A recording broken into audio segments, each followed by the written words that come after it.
Sahabat renungan yang dirahmati Allah. Kita pasti sudah tidak asing dengan keyakinan bahwasanya Nabi Isa alaihissalam akan kembali ke muka bumi untuk menyelamatkan dan menjadi saksi umat manusia. Yang mana telah disebutkan bahwa beliau akan datang ke dunia ini bukan lagi sebagai Nabi ataupun Rasul, tapi sebagai umat Nabi Muhammad Shallallahu Alaihi Wasallam yang mendirikan sholat serta puasa, dan bahkan beliau juga akan menunaikan ibadah haji ke Baitullah bukan ke Bethlehem. Hal itu sama dengan apa yang biasa umat Islam lakukan dengan ajaran Nabi Muhammad Shallallahu Alaihi Wasallam. Bismillahirrohmanirrohim. Sahabat renungan yang dirahmati Allah, untuk mendapatkan pemahaman kisah ini dengan baik, disarankan untuk menyimak sejarah ini sampai selesai agar tidak keliru. Sebelum ceritanya dilanjut, dapatkan pahala sedekah dengan cara bantu support channel ini dengan subscribe dan komen agar syiar Islam dapat tersebar luaskan kepada orang lain yang membutuhkan. Amin ya Allah ya Robbal Alamin. Selain melakukan peribadahan, dijelaskan pula bahwa Nabi Isa juga akan merobohkan salib dan juga gereja yang selama ini telah mengkhianati ajaran murni yang beliau ajarkan. Nabi Shallallahu Alaihi Wasallam bersabda, para nabi itu bersaudara seayah, sedangkan ibu mereka berbeda-beda dan agama mereka itu satu. Aku adalah manusia yang paling dekat terhadap Isa bin Maryam, karena tidak ada nabi lagi di antara dia dan aku, dan dia akan turun kembali jika kalian melihatnya. Maka kenalilah oleh kalian bahwa dia adalah laki-laki yang sedang tingginya, berkulit putih kemerah-merahan. Ia memakai dua buah baju yang agak kemerahan, seakan di kepalanya meneteskan air. Walaupun tidak basah, dia akan mematahkan salib, membunuh babi, menghapus jinzyah, serta menyuruh manusia ke dalam agama Islam. Di zamannya nanti Allah akan menghancurkan seluruh agama kecuali Islam. Dan Allah akan membunuh Al-Masih ad-Dajjal, kemudian terciptalah keamanan di muka bumi hingga singa dengan unta mencari makan di tempat yang sama. Demikian pula harimau, sapi, serigala, dan kambing serta anak-anak kecil bermain-main bersama ular tanpa membahayakan mereka. Beliau akan tinggal selama 40 tahun. Kemudian beliau wafat dan kaum muslimin akan mensholatkannya. Dari Jabir bin Abdillah radhiyallahu an berkata, Rasulullah bersabda, akan tetap ada dari umatku yang berjuang dalam hak dan istiqomah hingga hari kiamat. Kemudian Nabi Isa bin Maryam turun, lalu pemimpin umat Islam saat itu berkata kepada Nabi Isa, kemarilah wahai Nabi Isa, jadilah imam dalam sholat kami. Namun Nabi Isa menjawab, tidak. Kalian menjadi pemimpin di antara kalian sendiri sebagai bentuk pemuliaan Allah atas umat ini.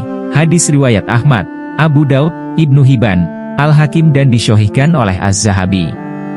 Dari Nawas bin Seman radhiyallahu an dirinya berkata, pada suatu siang Rasulullah Shallallahu Alaihi Wasallam duduk dan beliau menyebutkan ciri-ciri Dajjal. Terkadang Rasulullah merunduk kadang mengangkat, sampai kami mengira bahwa Dajjal berada di antara pepohonan kurma. Maka tak kala kami mendatanginya, Rasulullah mengetahuinya, lalu beliau bertanya, sedang apakah kalian? Maka kami menjawab, ya Rasulullah, engkau tadi siang menyebutkan tentang Dajjal, engkau angkat tubuhmu lalu merunduk sampai kami mengira kalau Dajjal ada di antara pepohonan kurma.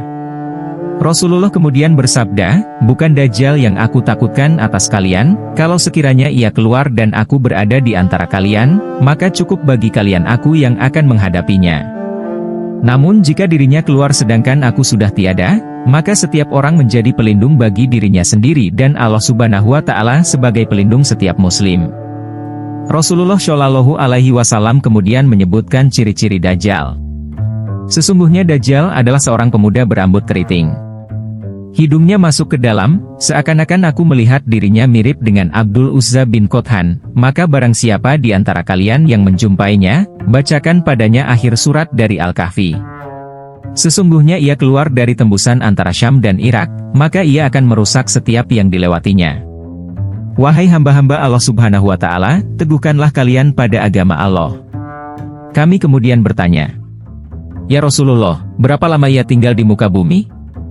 Rasulullah menjawab, 40 hari, 1 hari yang bagaikan 1 tahun dan 1 hari bagaikan 1 bulan dan 1 hari bagaikan 1 pekan. Setelah itu, hari-harinya sama seperti hari-hari kalian sekarang ini, tandas Rasulullah.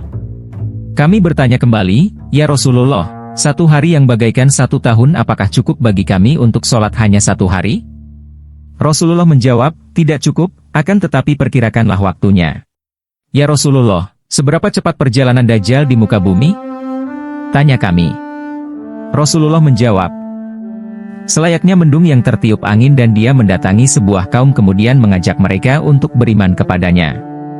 Lalu mereka pun beriman dan mengabulkan permintaannya.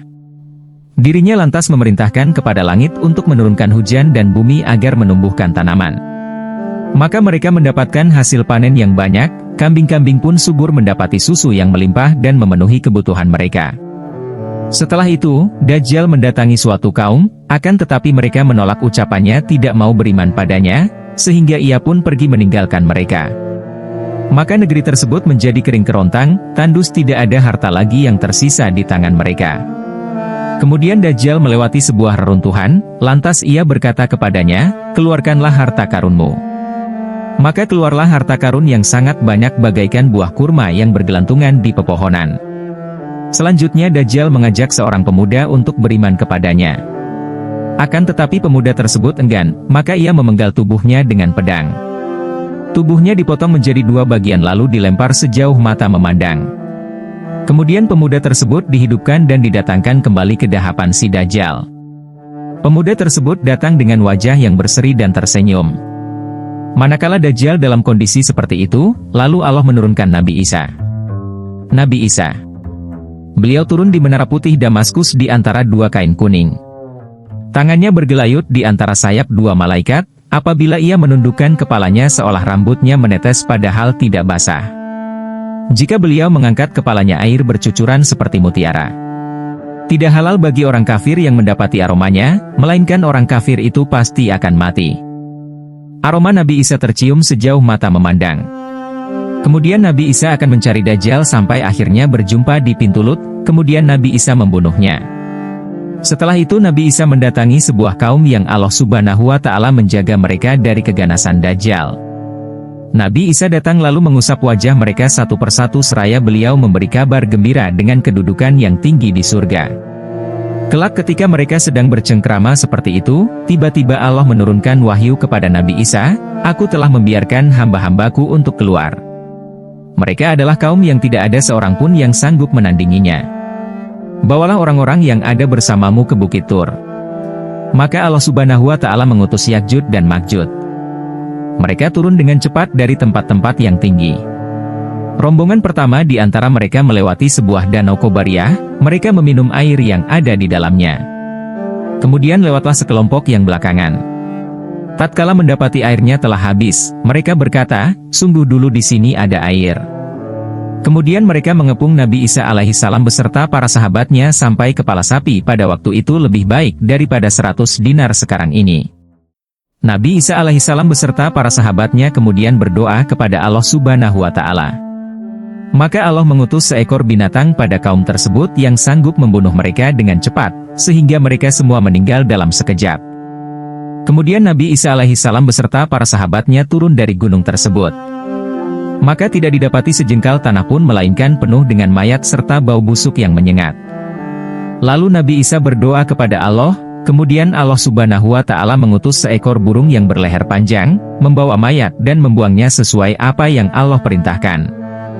Setelah itu Allah menurunkan hujan yang menimpa seluruh negeri, sehingga muka bumi menjadi bersih dari bau dan kotoran mereka. Selanjutnya dikatakan kepada bumi, tumbuhkan tanamanmu kembali, limpahkan barokahmu. Maka pada hari itu satu kabilah bisa makan hanya dengan sebiji buah delima, berteduh dengan dedaunannya, hewan ternak menjadi barokah, sampai satu perahan susu unta cukup untuk manusia, dan satu perahan susu sapi cukup untuk satu kabilah. Satu perahan susu kambing cukup untuk satu keluarga. Pada saat seperti itu, tiba-tiba Allah meniupkan angin sepoi-sepoi yang mengalir di balik ketiak mereka yang mengambil setiap ruh orang mukmin dan muslim. Yang tersisa saat itu adalah sejelek-jeleknya manusia yang berpesta pora dengan hammer. Pada saat itulah hari kiamat datang atas mereka. Sahabat renungan cerita yang dirahmati Allah. Kembalinya Nabi Isa alaihissalam dan kemudian membunuh Dajjal memberikan hikmah yang sangat besar bagi kita. Hikmah pertama itu adalah membantah kaum Yahudi yang beranggapan bahwa mereka telah membunuh Nabi Isa alaihissalam, padahal Nabi Isa lah yang akan membunuh pemimpin mereka yaitu Dajjal.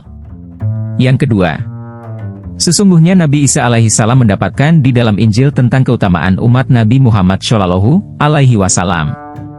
Kemudian Nabi Isa berdoa agar dimasukkan di antara umat Nabi Muhammad.